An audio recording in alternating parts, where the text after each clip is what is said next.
to kind of fix the other areas except sunken eyes. Do like this.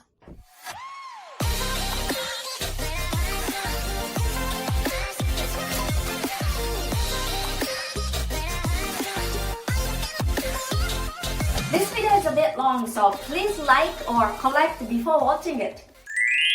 Hi everyone! Today I would like to talk about sunken eyelid, how to prevent that, because once it happens, it's so hard to fix it. I'm sure you see so many beautiful people around you on TV or in person, but it's easy to kind of fix the other areas except sunken eyes. You can do filler, Botox, plastic surgery, all the kind of things, but I think it's hard to fix the sunken eyes because it's near the eyeball, and it's kind of, I think it's not possible to add filler on this area, right? Please correct me if I'm wrong, but I don't think it's possible. So once you get it, it's just so hard. So today we're gonna do 3 tips to prevent the sunken eyes, and even if you have moderate amount of sunken eyes, we can try to kind of reverse or stop the conditions. So let's do it. Tip number 1: stop doing bad habits to worsen the sunken eye that cause wrinkle and saggy. So when you have a sunken eyelid, upper eyelid, I'm not really talking about the lower, but more talking about the upper one. When you have the sunken eye, it's very likely that it's saggy. The skin is saggy and causing a little bit wrinkled, and it's like, it's sagging, which is not good, which worsens the sunken situation. So stop doing the bad habits, like, for example, rubbing the eyes very, very often and then stretching the skin. Or you might be doing some facial massage, and every single day you are doing so much here. I'm not worried too much about here because it's bigger muscle, but here, bigger skin. But the here, skin around the eye is very, very thin. So you don't want to stretch like this, even during massage. I see lots of people do that, and I want to say that. But I don't say that because I'm not their friend, but if I'm their friend, I do say that. Anyway, also when you're sitting on the desk, you might be doing like this, elbow on the table, and then do like this and like this. See, wrinkle, wrinkle, wrinkle in stretching. Please, let's stop doing that. And another thing I noticed recently is a lot of people, they cause a lot of stretching expression. I don't know how to say it, but it's like this, my eyebrow, like this. It's not too much here, but sometimes here too. But in their regular facial expression, when they're talking, especially, they do like this, too much like this. And you might think it's okay because you're not causing a wrinkle here, but you are stretching the skin excessively. If it's very little, or very, very infrequently, it's okay. I think it's fine. It's normal to have facial expressions because we are human, unless you're a robot and you want to make it natural looking, so it's okay to have some. But if you keep doing this thing all the time, it's not good. It's gonna stretch the skin. And when you relax, the stretched skin shows saggy and wrinkles and worsens the sunken situation. That's why it's not good. So let's stop it. Tip number 2. This is a highlight of this video. I was so excited to get this information from another Japanese dentist who was talking about this. So you guys watched my recent facial osteoporosis video? Please do if you haven't watched, because it matters. With age, there are multiple areas that changes with age. And by the way, facial osteoporosis happens faster than body osteoporosis. So it's really important to know about this and try to slow down the process because it happens to anyone. But eye socket become wider. That was one of the, I think 7 osteoporosis points, right? And because this wider and there's an eyeball, but the eye socket become wider, so it's gonna kind of eyes still there, but the eyeball is bigger, so you get this here sunk in. That's the sunk in. And I think this is really very, very important. Biggest cause of sunken eye. So how do we reduce or prevent or slow down the facial osteoporosis symptoms? And I did a video, so please do watch that. But in addition, I'd like to talk about something different. Stimulation, like this.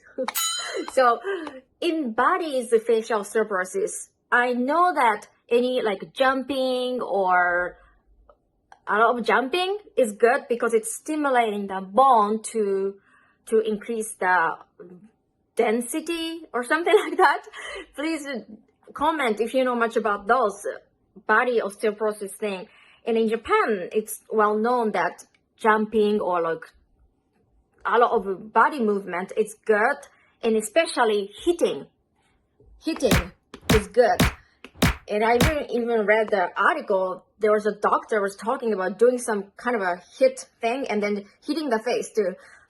I think that was a little bit excessive. I don't know, but that was a doctor thing, so maybe it's correct if it's done correctly. But anyway, hitting or those stimulation is good for preventing or slowing down facial osteoporosis and the body's osteoporosis too. So why don't we do the hitting for the face?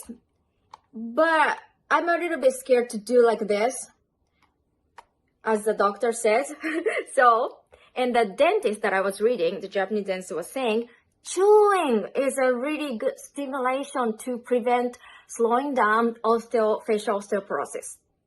Correct chewing is one of our favorite face posture series, right? If you don't know, if you haven't watched our how to eat video, please do.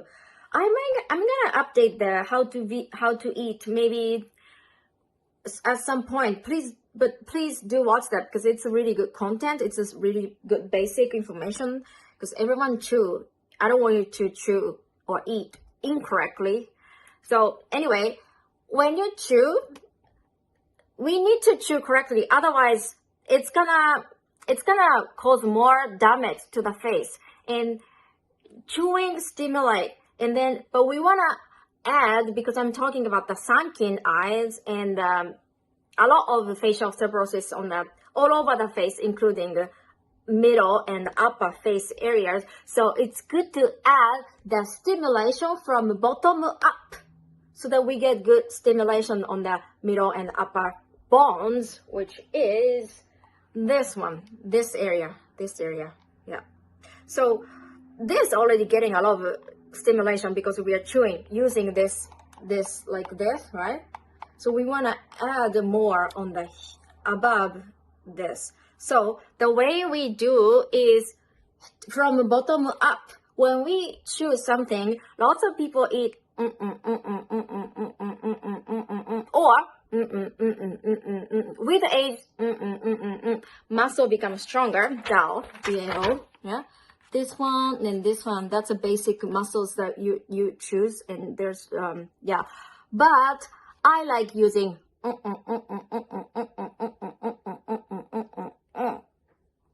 using this 11 and 12 zygomatics major and minor.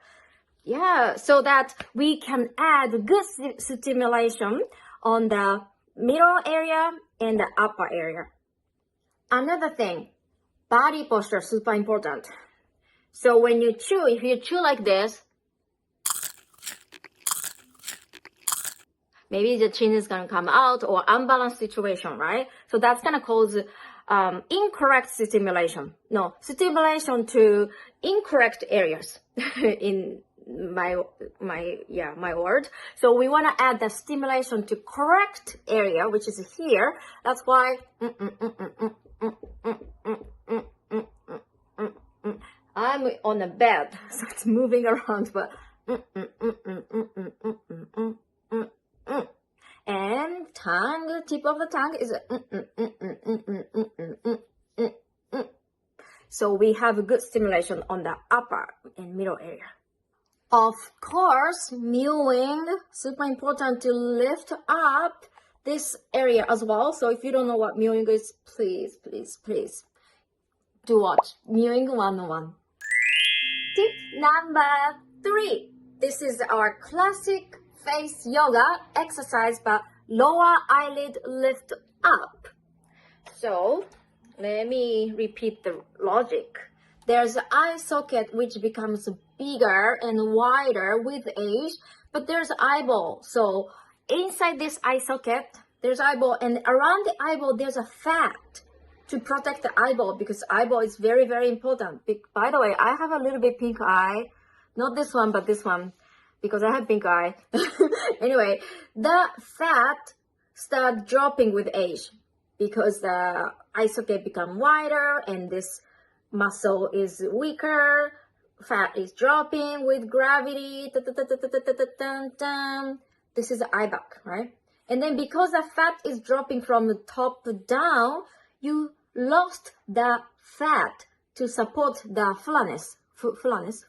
Yeah, that's why you get the sunken on the upper one. So super important to do lower eyelid.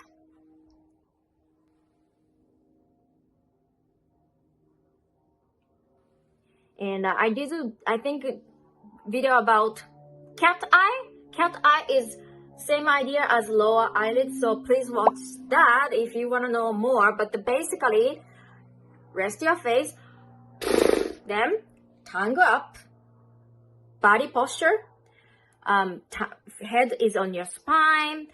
This is a basic face yoga position, including the body, including tongue, and then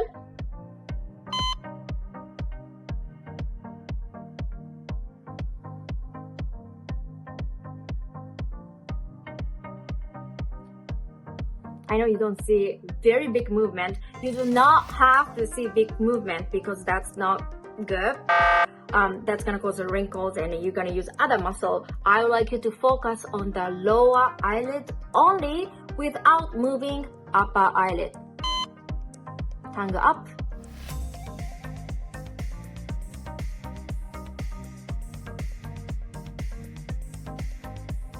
Even just doing 10 times, 1, 2, and 10 times, that's it, per day, that's it.